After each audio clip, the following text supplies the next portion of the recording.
and also in Russia there is a doctor on board there all the time, so we can call down and ask for advice. Over. ครับผมเดี๋ยวสักครู่เดี๋ยวโทรกลับนะครับรอสักครู่ได้เลยครับ I think the most unusual thing was seeing the northern lights and the southern lights.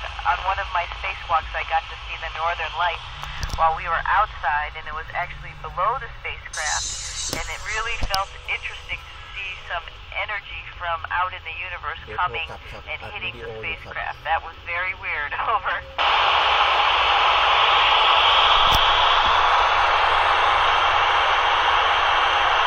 So very interesting. Maybe you're going to be a scientist or engineer one day. It's called orbital mechanics.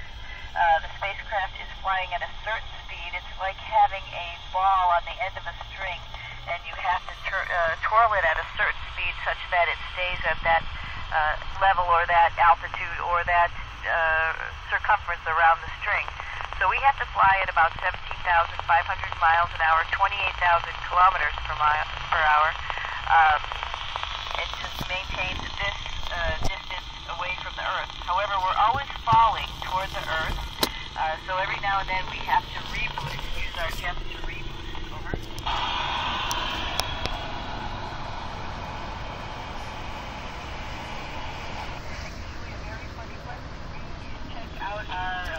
Our mass on a momentum machine. We have two. We have one here in the Russian segment, and we also have one in the U.S. segment called SLAM-D.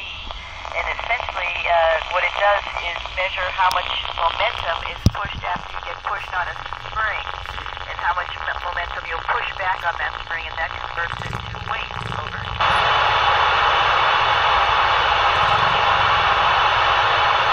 Absolutely, I miss my Gorby. You know about him. He's my little dog. And one of the things about him that I miss the most is I like to take him for a walk, and I like to take him places, like to the beach or in the woods.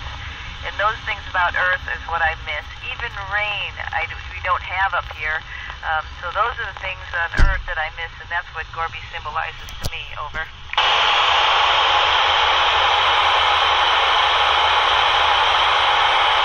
Great question.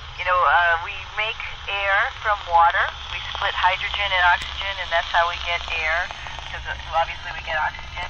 And water is collected through condensate, so anytime we sweat or anytime there's humidity in the air, we recollect it through an air conditioning type system.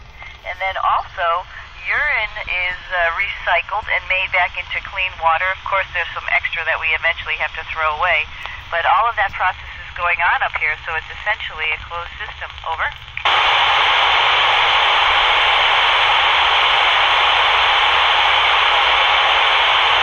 This is a great question, and we practice this at least once a month, probably more than that. We practice it here in the space station. We also practice that in the Soyuz, because either one of the spacecraft can have a leak, and it's called a depressurization. So we have procedures to put in place in case that happens. Essentially, what we would do is try to close the hatch and isolate the leak so that it didn't affect all of the station.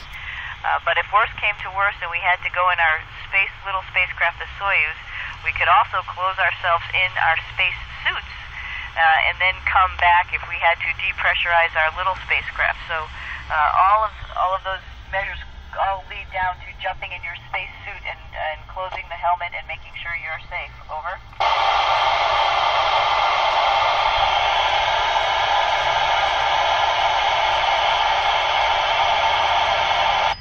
Usually there are 6.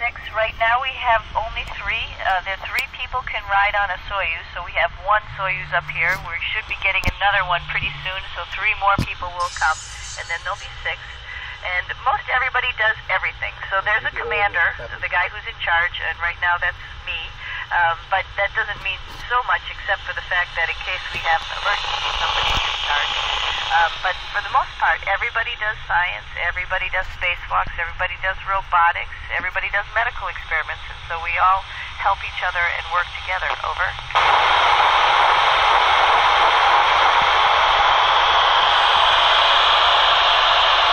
Well, I think, I miss things about Earth and people on Earth, and I also miss food from Earth. Space food is okay while it's up here, but there's some things on Earth that are really yummy, like pizza, for example, and I think most astronauts miss having their favorite meal and their meal cooked by their mom and stuff like that. So it's nice to get home to see your family and friends and eat what you like to eat the most. Over.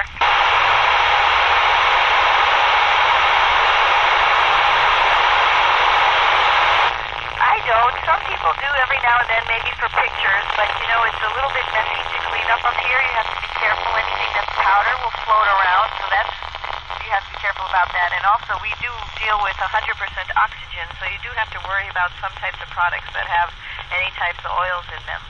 So it's possible, but I don't do it too much. Over.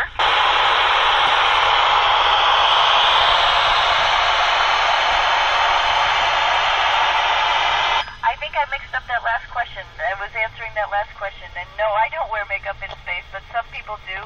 But it does have, like, some of it is powdery, and that stuff gets everywhere because it doesn't sit, down. Everything floats up here. And then secondly, we have to worry about oxygen.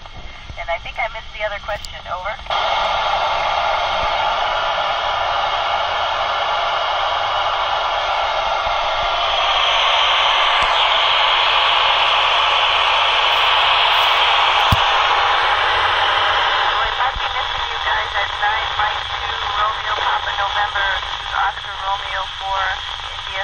It was great to talk to you today.